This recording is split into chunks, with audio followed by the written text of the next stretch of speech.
वो कहानियाँ अधूरी जो न हो सकेगी पूरी, उन्हें मैं भी क्यों सुनाऊं, उन्हें तुम भी क्यों सुनाओ। वो कहानियाँ अधूरी जो न हो सकेगी पूरी, उन्हें मैं भी क्यों सुनाऊं, उन्हें तुम भी क्यों सुनाओ। क्या मेरा सारा सामान नीचे आ गया है? जी बेगम साहिबा। ठीक है, कुदरत को उसके कमरे में ले जाओ, फिर वापस आकर मुझे एयरपोर्ट ले जाना। किसी को अलविदा नहीं कहेंगे आप? यहाँ ऐसा कोई नहीं जिसे अलविदा कह सको। ठीक है बेगम साहिबा। जाओ।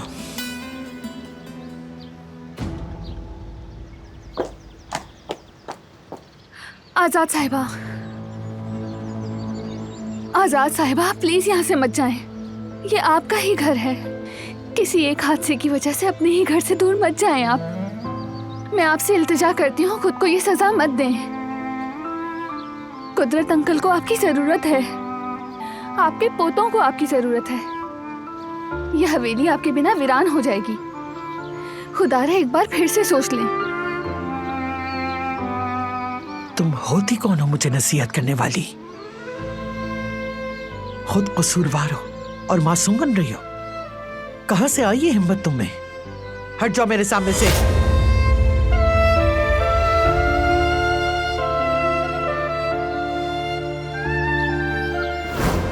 इस फैमिली को साथ रखने के लिए बहुत कुर्बानियां दे चुका हूं। ये नहीं जानता कि मैं इसमें कितना कामयाब हुआ। कभी कभी खुद से पूछता हूं कि मेरी तमाम मेहनत बेकार थी क्या?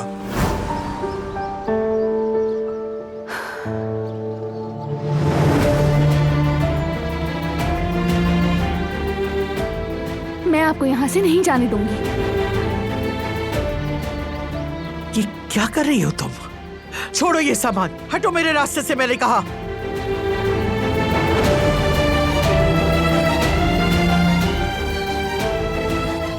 क्या आप अपने बेटे को इस हाल में छोड़ के जा सकेंगी? मैं तो इन्हें इस हाल पर यहाँ से छोड़कर नहीं गई।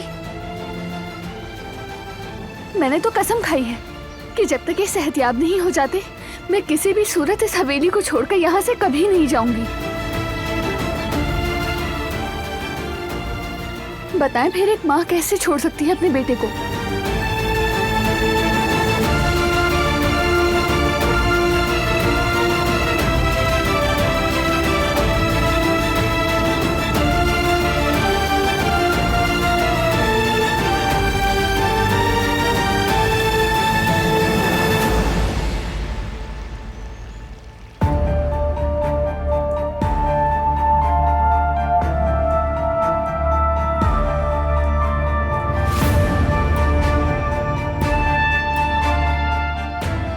क्या आपकी फ्लाइट मिस हो गई दादी जान?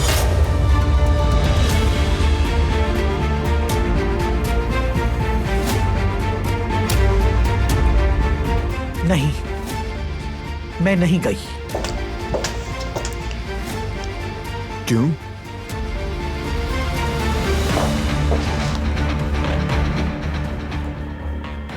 मैंने इन्हें रोका है।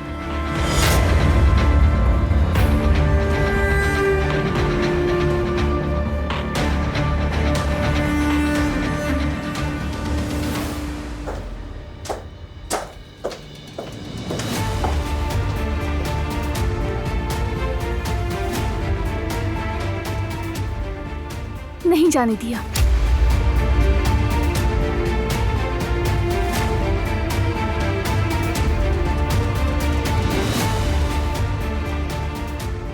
क्या मतलब तुमने रोका है? तुम होती कौन हो यहाँ के फैसले करने वाली? मैंने सोचा कि चुप! इस घर में तुम समेत कोई मेरे फैसलों के खिलाफ नहीं बोल सकता। समझ गई तुम?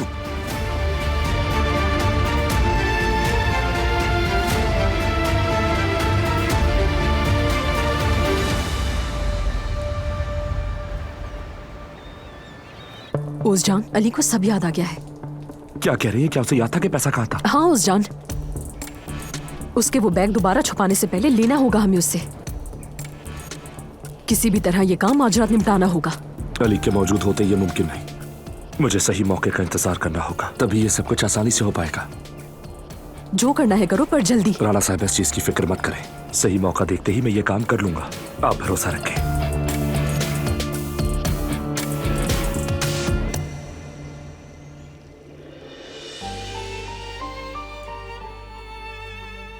जानती हूँ तुम गुस्से में हो, और मैं तुम्हारे फैसले के खिलाफ भी नहीं गई। मैं तो सिर्फ बस! अब मेरी बात ध्यान से सुन लो। आइंदा अगर तुम अपनी भलाई चाहती हो तो उन मामलात में दखल मत देना जो तुम्हारे नहीं है। मुझसे मुकाबला मत करो।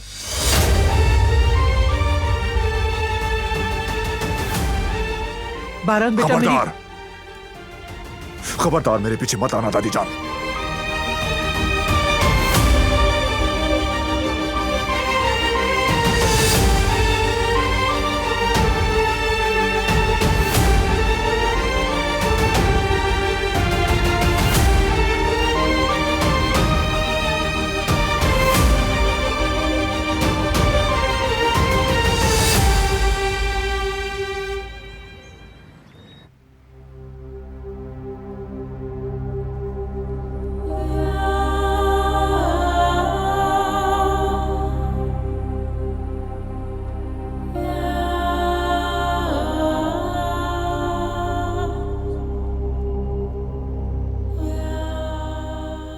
मतलब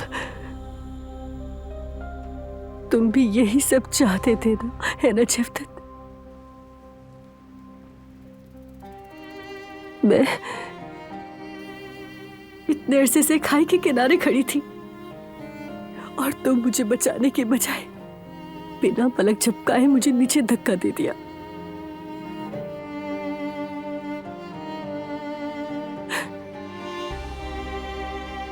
अगर तुम मुझे नजरअंदाज कर सकते हो तो मतलब तुमने कभी मुझसे मोहब्बत की ही नहीं, कभी नहीं।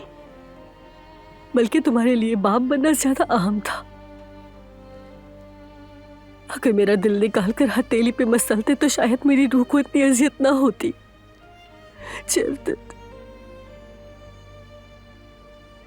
हम इस हाल को कैसे पहुंचे?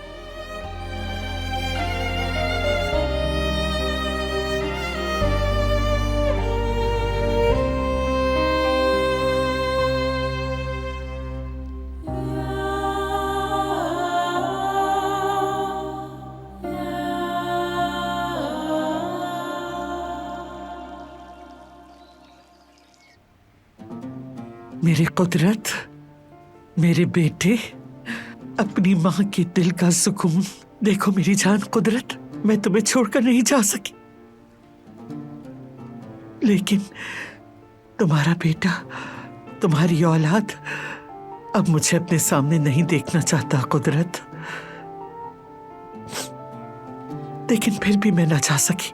दिल ऐसा चल रहा है कि जैसे कुछ बाकी ही ना बचा। जिससे अपनी जान से भी ज्यादा चाहा वही मेरा पोता अब मेरी तरफ देखना भी गवारा नहीं करता।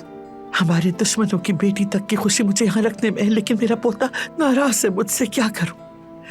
वो मुझे अपने सामने देखकर नाराज हो जाता है।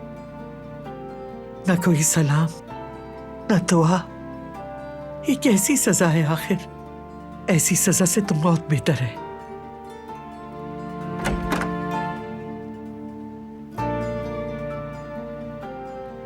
बारान बेटा, कम से कम एक बार तो मेरी तरफ देख लो बेटा। इंसान का हक होता है, चाहे 7 कदम साथ चलाओ या एक घूंट पानी दिया हो। क्या मेरा इतना भी हक नहीं तुम पर? ये कैसी सजा है मेरे बच्चे? ये सजा आपने खुद मुंतखब की है दादी जान। मैं सिर्फ आपके फैसले की इज्जत कर रहा हूं। अब से इस घर में रहते हुए भी आप मेरा चेहरा नहीं देख सकेंगी।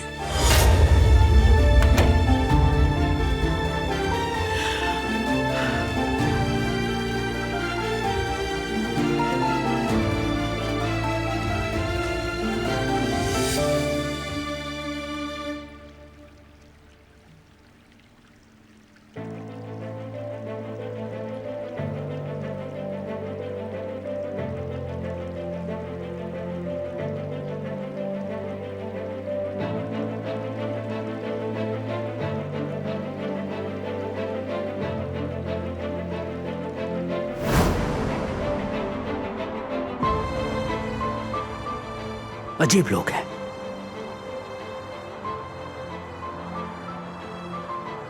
कौन था वो आदमी और तुमसे क्या चाहता है? तंग कर रहा था क्या तुम्हें? तुम ये सब क्यों पूछ रहे हो? वैसे क्या तुम मेरा पीछा कर रहे थे?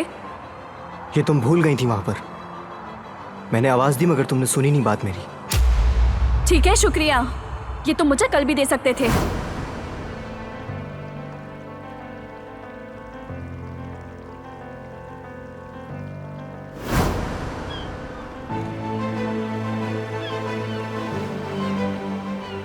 तुम्हारे हाथ पे जख्म है, कैसे हुआ? तुम्हें इससे क्या? ये जख्म सालों पुराना है, समझे? अब क्या मरहम लगा के ठीक करोगे?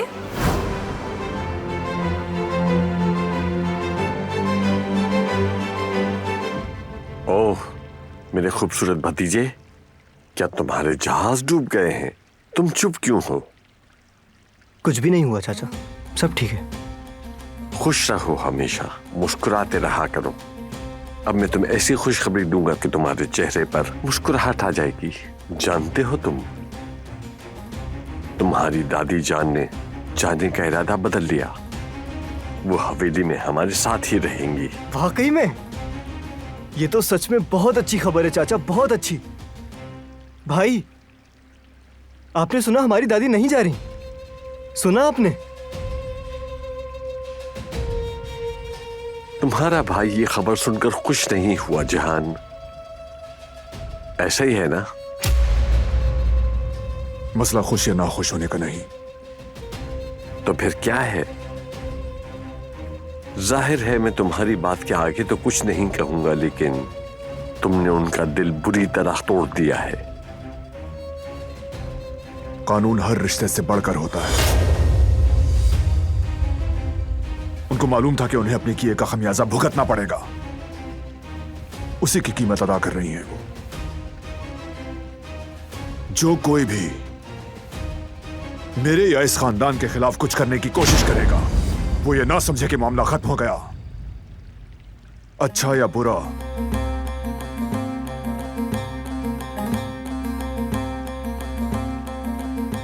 जल्द या बदेर हर किसी को अपना हिसाब चुकाना होगा। कोई फरार मुमकिन नहीं।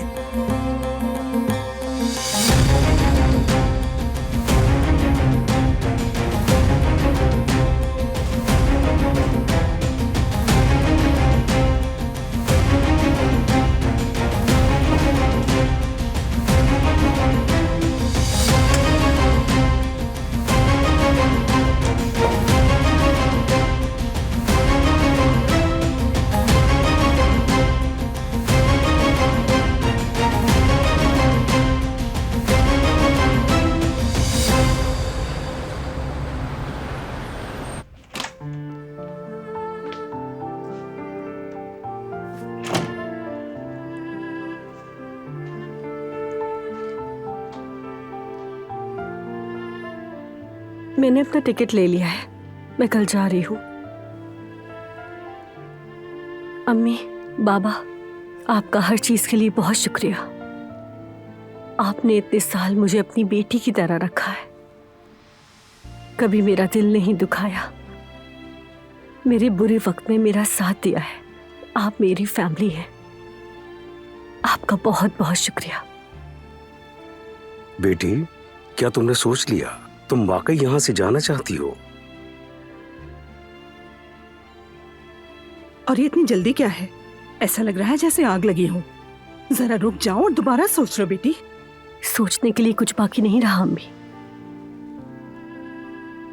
ऐसा न कहो, घर बनाना आसान नहीं होता। जीवदत्त बेटे, क्या तुम कुछ नहीं कहोगे?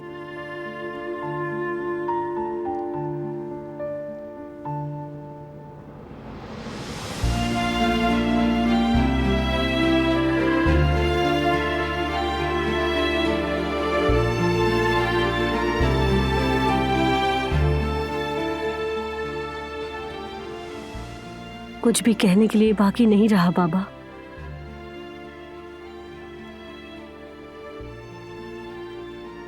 मुतमईन हूं, मैं जा रही हूं।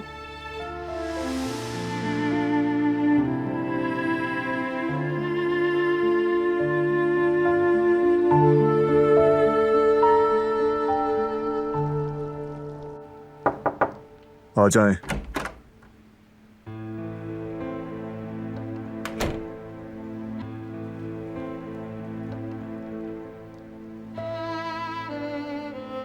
यहां रख दो।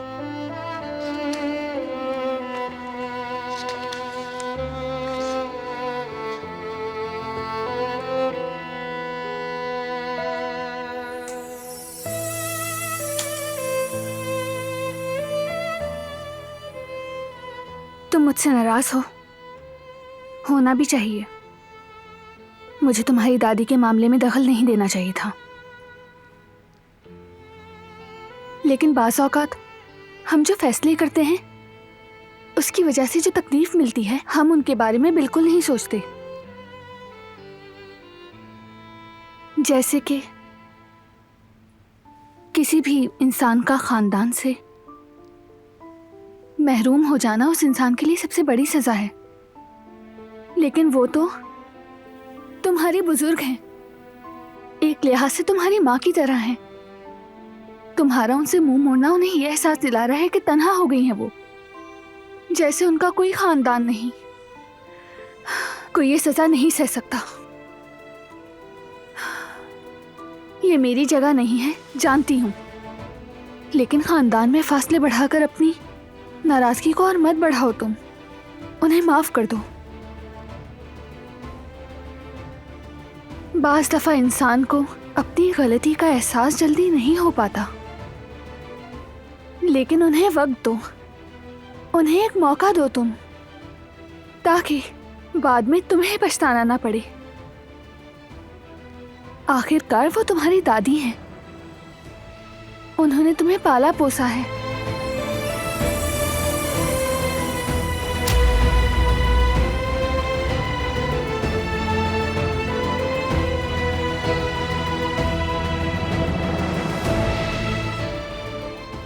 बचपन में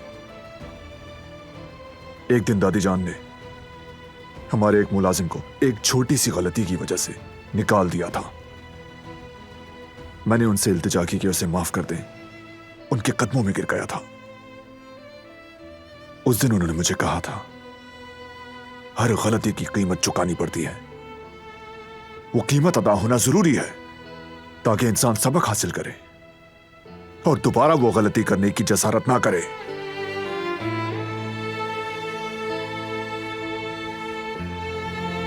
तुम शायद दरिया को माफ कर सकती हो, लेकिन मैं चाहे तो अपना हो या फिर कोई पराया मुजरिम को कभी माफ नहीं किया करता। लिहाजा वो सजा भुगतेंगी, कीमत जो भी वो अदा करेंगी वो।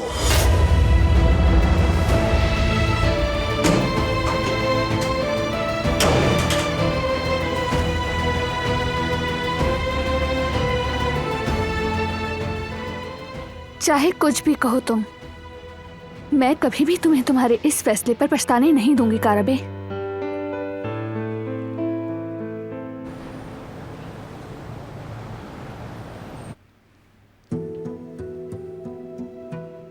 तो क्या हम बस यूं ही खामोश बैठे रहेंगे सईद? हमें कुछ तो करना ही पड़ेगा। हमने अपनी जिम्मेदारी पूरी कर दी है हनीफा। अब हम और क्या कर सकते हैं? अब आगे का फैसला इन्हें खुद करने दो। फैसला उन दोनों पर छोड़ने पर बात कहाँ तक पहुँच गई? देखा नहीं, उस लड़की ने तो टिकट भी खरीद लिया। हम यूं ही खामोश तमाशाई बने रहेंगे।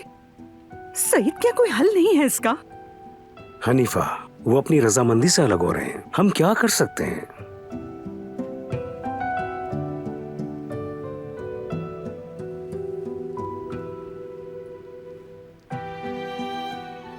बेटा बताओ, ये सब क्या हो रहा है? कोई इम्कान नहीं कि ये सब ठीक हो जाए? मैं सिर्फ पानी लेने आई थी।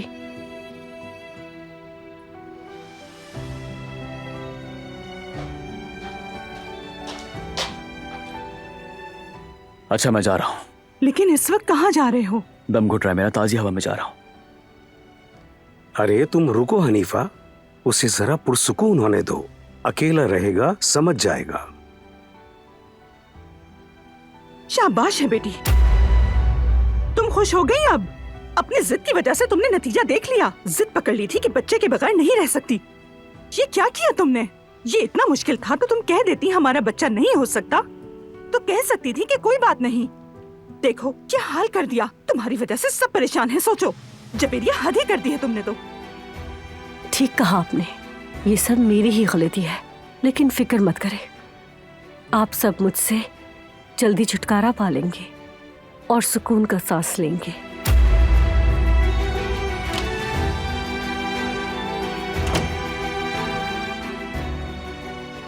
कितनी बेशर्म है कि आगे से जवाब भी दे दी है। बस कर दो आप, जो कुछ होना था वो हो गया। हमारे पास अब इंतजार करने के अलावा और कुछ नहीं।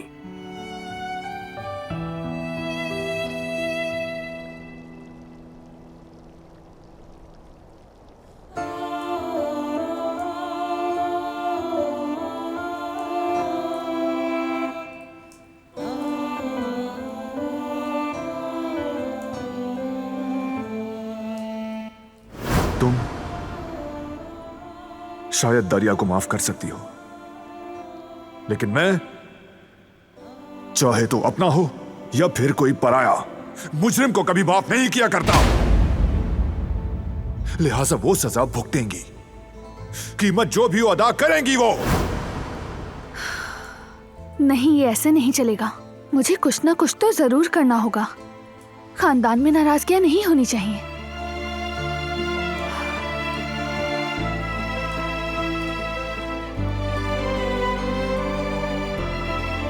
अहमद चाचा, यकीनन।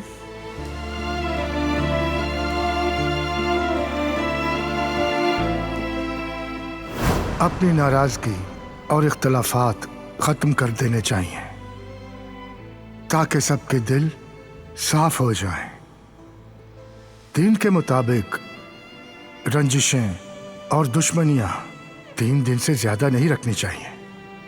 अल्लाह की नजर में कता ताल्लुकी हराम है, और अगर कोई नाराजगी हो भी गई तो पहले उसे सुलझाने की कोशिश करें। उससे आप छोटे नहीं होंगे, बल्कि आपकी शान बढ़ेगी। एक आइडिया है मेरे पास।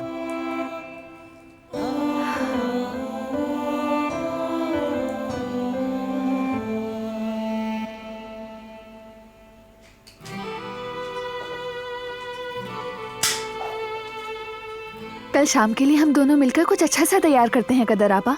पूरी फैमिली एक साथ खाना खाएगी। नाराजगियां भी खत्म हो जाती हैं ऐसे मौकों पर। याद है अहमद चाचा ने भी पहली इफ्तार पे यही कहा था, मुंह मत मोड़ो एक दूसरे से, कीना ना रखो और नाराजगियों को तवील ना करो। आप क्या कहती हैं? शायद ये काम कर जाए।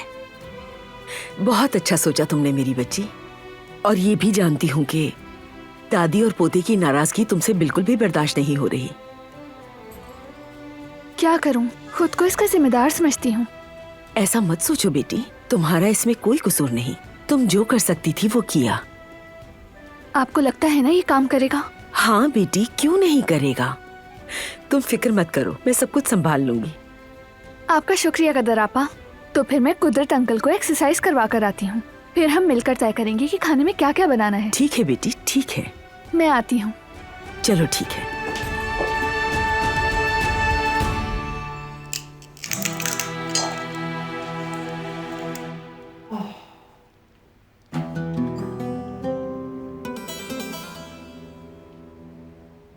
मेरी सुल्ताना, कैसी हैं आप दादी जान? कैसी हो सकती हूँ बेटा, जो हाल है देख ही रहे हो। आपको किसी चीज की जरूरत है? अगर एक एक कप तुम कॉफी बना दो ना तो मजा आ जाएगा। हाँ।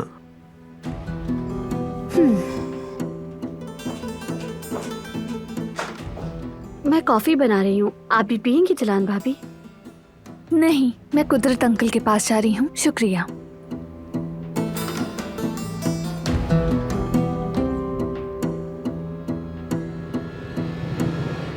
अपने ही घर में मेहमानों जैसी होकर रह गई हूँ। अरे आप मेहमान कैसे हो सकती हैं दादी? बल्कि आप तो रानी हैं इस घर की, जो हम सबको एक छत तले लेकर आएंगे। लेकिन इस छत को ऐसा जोर का झटका लगा के सब कुछ बिखर कर रह गया। वो मेरा पोता, मेरी आंखों का तारा, मुझे नजरअंदाज कर रहा है। इससे तो मर ही जाती तो बेहतर था। अब तो यहाँ सांस लेना भी गुनाह लगता है। ये तो टूट कर रह गई हैं। इनकी नाराजगी को खत्म करना होगा।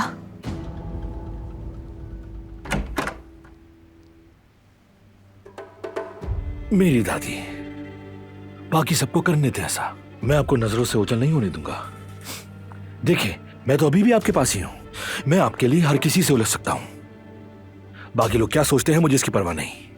ये घर सिर्फ आपका है और आपको अपने घर से जाने की कोई जरूरत नहीं है, खास तौर पर ऐसे वक्त में जब आपके इस पोते ने ऐसी कामयाबी हासिल की है।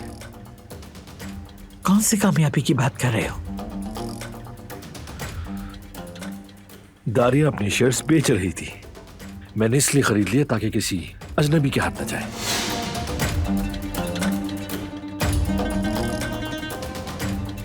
लड़की, तुम यहाँ क्यों खड़ी हो गई? कॉफी यहाँ रख दो और वापस जाओ।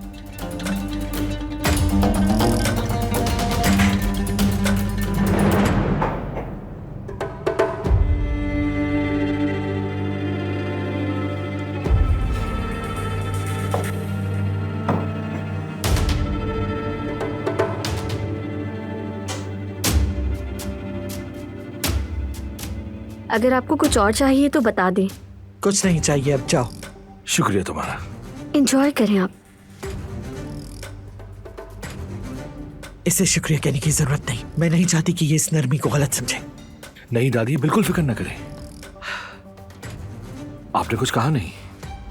क्या कुछ गलत किया शेयर्स खरीद के? अरे नहीं बेटा, तुमने बहुत अच्छा किया। तुम कभी कुछ गलत नहीं कर सकते। बस जरा हैरान हो गई थी। इससे काराबाइयों की ताकत का पता चलेगा। हिस्से भी बेच दिए गए और देखें दादी, खरीदार भी हमारे घर का ही तो निकला। इसको कहते हैं समझदारी। शाबाश बेटा, शाबाश। तुमने एक बार फिर ये साबित कर दिया कि काराबे मुश्किलात के खिलाफ एक ही मुट्ठी है। मुझे तुमसे यही उम्मीद थी। फख्र है मुझे तुम पर मेरे शेर।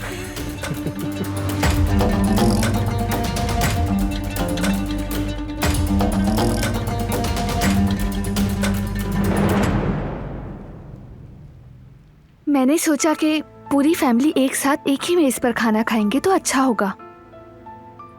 कदर आपा को भी आइडिया पसंद आया। आप क्या सोचते हैं कुदरत अंकल? मैं सही तो कर रही हूं ना?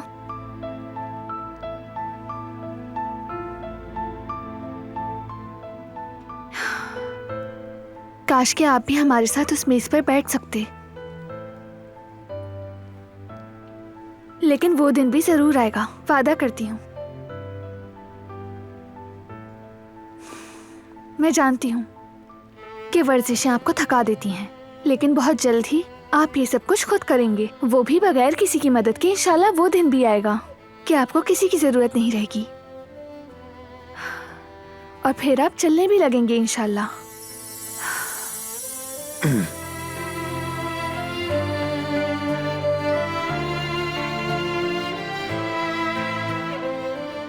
कैसे हैं बाबा?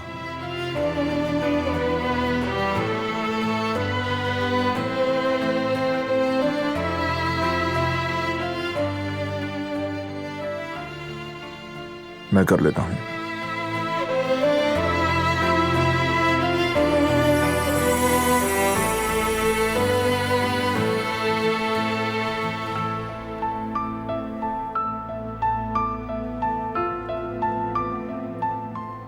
आप ठीक हो जाएंगे बाबा, यकीन रखें आप। इनको पूरा यकीन है ना?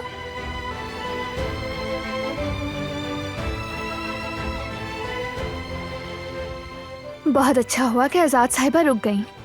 अपनी माँ को अपने पास देखकर इनकी आंखें भी मुस्कुरा उठीं। इसके अलावा ये खला मोहब्बत और देखभाल कभी पूर्ण नहीं कर सकती, खुसूसन माँ की मोहब्बत। माँ की मोहब्बत का तो नैमुल बदल कुछ नहीं हो सकता।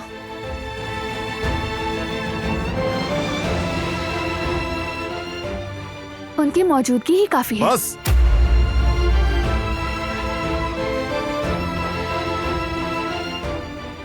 मजीद मत कुरे दो इस मामले को। कितनी बार कहना पड़ेगा मुझे? मैं तो बस चुप करो।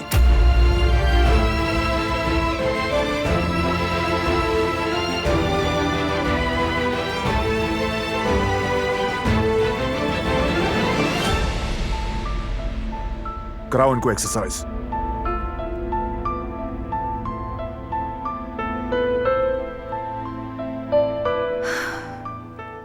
और ये मुझे जिद्दी कहता है।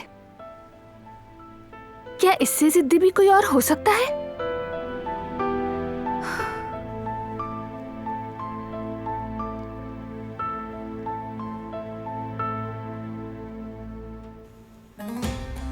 ये बताओ दारिया ने तुम्हें शेयर्स कैसे बेचे? मैं एक बिजनेसमैन हूं गुल। इसे बातों से मनाने की सलाहियत कह सकते हैं। मैं जो चीज चाहूं और वो मुझे ना मिले, कभी ऐसा नहीं हो सकता। लेकिन फिर भी थोड़ा एहतियात करना। जानते हो ना वो औरत बहुत खतरनाक है। तुम बिल्कुल फिक्र न करो, मैं हर चीज का मुकाबला कर लूंगा, सब संभाल लूंगा। जानती हूँ मैं। मुझे खुशी है कि तुम्हारी कंपनी में जगह बन गई। तुम डिजर्व करते हो। शुक्रिया। मैं अपने और तुम्हारे लिए फ्यूचर इन्वेस्टमेंट्स कर रहा हूं। आज तुम्हारे सामने काराबे होल्डिंग्स का सबसे अहम आदमी खड़ा है। अच्छी बात है, लेकिन तुमसे ज्यादा अच्छा नहीं।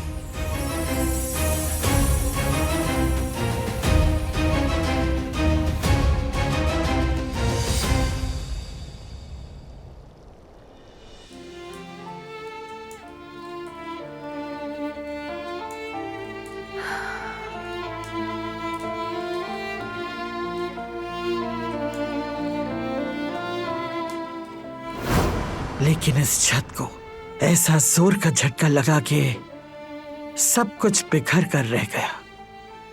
वो मेरा पोता, मेरी आंखों का तारा, मुझे नजरअंदाज कर रहा है। इससे तो मर ही जाती तो बेहतर था।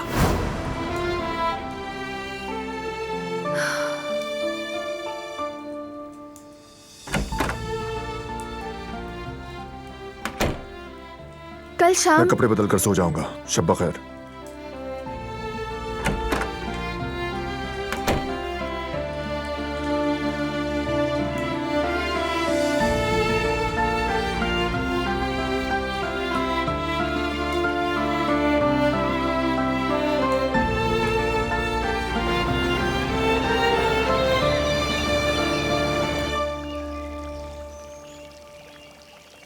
लिस्ट तैयार कर दी है। इफ्तार के आइटम्स भी सोच लिए हैं। कदर आपा, लेकिन हम मीठे में क्या बनाएं? ये फैसला नहीं कर पाई मैं। खीर बना लेते हैं, फरहान साहब को बहुत पसंद है। कोई ऐसी चीज हो जो आजाद साहिबा को भी पसंद हो। कुनाफा या कुछ और भी बना सकते हैं। शुक्रिया आपा, बहुत अच्छा ख्याल है। दोनों का दिल खुश होगा। अल्लाह करे कि आज उनकी सुलह भी हो जाए। मीठा खाकर मीठा बोलेंगे। शाबाश मेरी प्यारी बच्ची, तुम बहुत अच्छे दिल की मालिक हो। आपा इतनी भी नहीं। हाँ बिल्कुल हो, सबके लिए अच्छा सोचती हो। इतना कुछ होने के बावजूद भी तुमने अच्छा ही सोचा है।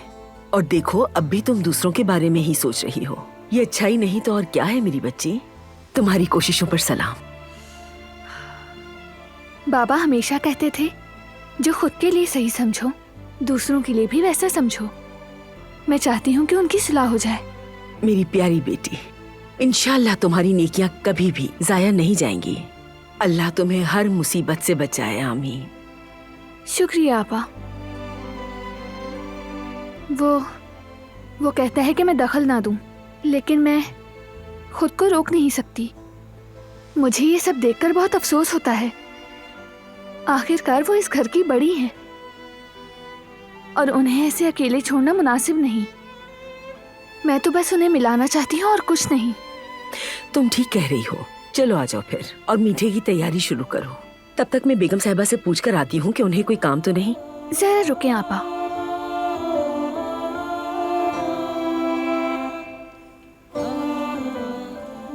कुनाफा के लिए कौन सा पनीर इस्तेमाल करूं? क्या ठीक रहेगा? हाँ बिल्कुल, लेकिन इसे बारीक काटना है, ठीक है? तुम काटो, मैं अभी होकर आती हूँ मेरी बच्ची। ठीक है।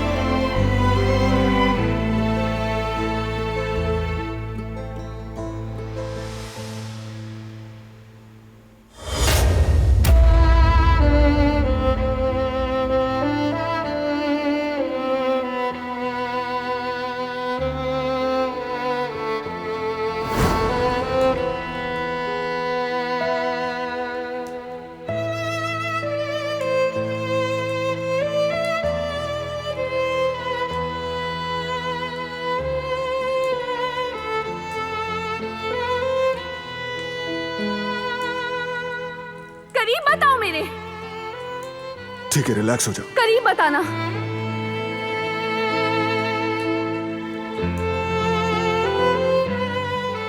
छोड़ दो इसे। नहीं छोड़ूंगी।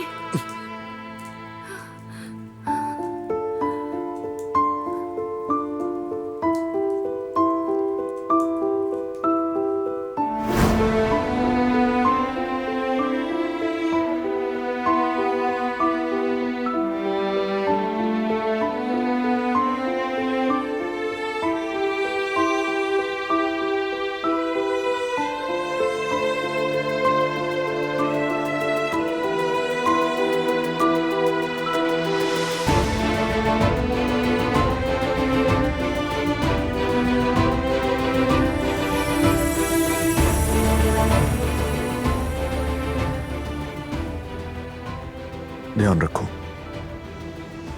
माफ करना, तुम्हें आते हुए नहीं देखा।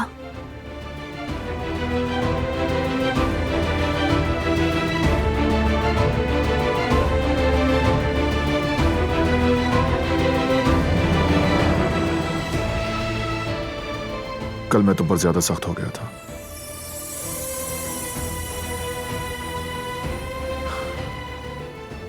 मैं तुम्हारी कोशिशों को समझता हूं और उसे कदर की निगाह से भी देखता हूं,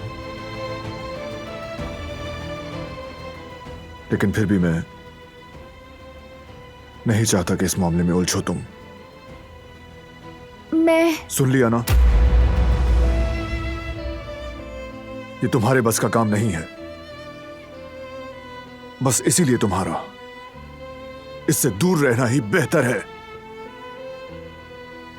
आइंदा से इन मामलात में मत उलझना।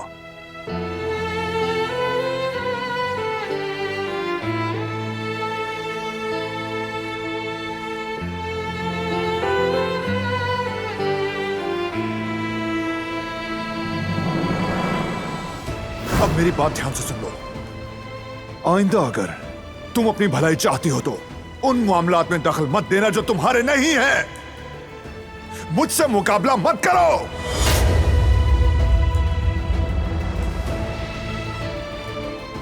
बारान बेटा मेरी खबरदार, खबरदार मेरे पीछे मत आना दादी जान।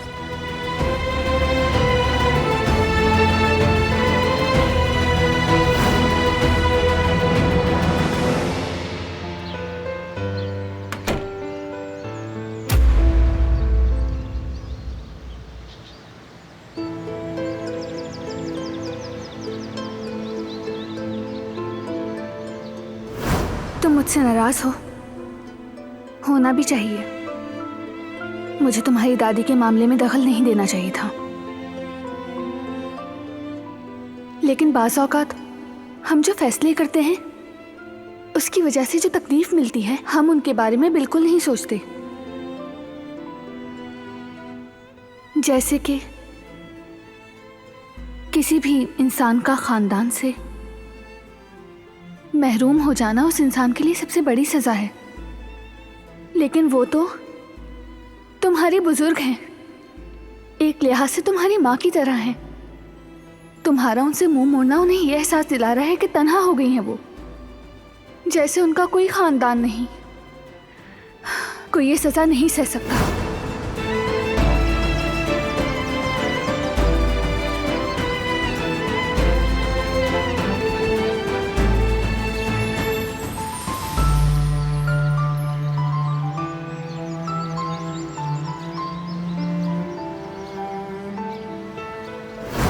बहुत अच्छा हुआ कि आजाद साहिबा रुक गईं।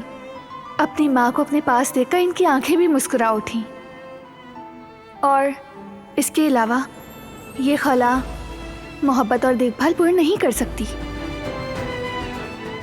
खुसूसन माँ की मोहब्बत। माँ की मोहब्बत का तो नैमुल बदल कुछ नहीं हो सकता।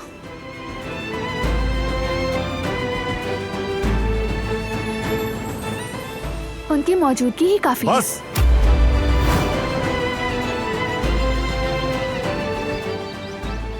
जब मैं तुम्हें कोई तकलीफ नहीं देना चाह रहा तो मुझे क्यों मजबूर कर रही हो? ऐसा क्यों कर रही हो? क्यों?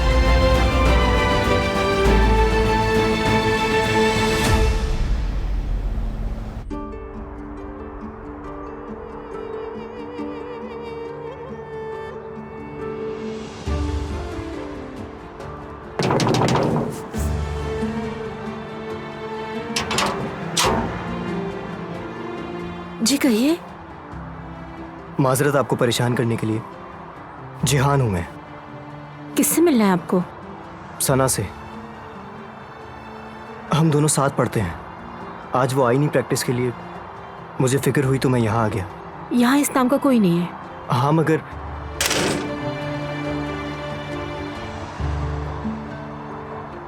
ये कैसे हो सकता है? उस औरत ने ऐसा क्यों बोला मुझसे? हद है। वो कहानियाँ अधूरी जो न हो सके कि पूरी, उन्हें मैं भी क्यों सुनाऊं, उन्हें तुम भी क्यों सुनाओ।